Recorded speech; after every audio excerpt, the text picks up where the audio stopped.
Watu wanajiuliza kama matumizi ya nyama choma, nyama zenye mafuta, nyama zilizoungua zina madhara, kwa nini Wamasai, Wahadzabe, babu zetu, bibi zetu hawakupata matatizo?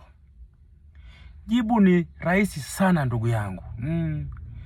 Hiyo jamii au hawa watu ambao nimewataja hawakuwa wanakula nyama choma, nyama zenye mafuta peke yake. Wanakula nyama choma, nyama zenye mafuta, lakini walikuwa wanatumia vitu vya kuondoa sumu. Wanakula matunda, wanakula mizizi, wanatumia viungo mbalimbali. Ni watu ambao wanafanya shughuli, yani si watu wa kukaa kama mimi na wewe ambao tuko mjini. Kama uko mjini hauna shughuli yoyote, unakula vitu vya viwandani, kemikali, alafu unakula nyama zenye mafuta, nyama choma, nyama ambazo zimeungua, utapata matatizo.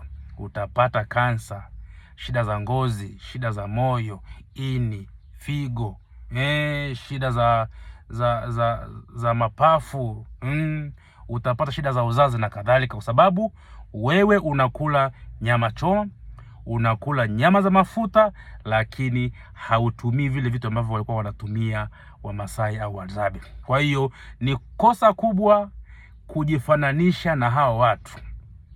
Hao watu waliishi maisha yao, usiige wala usifanye kama wao ambavyo wamekuwa wakiishi. Ukifanya hivyo utakuwa unajikosea na unajitafutia matatizo makubwa sana.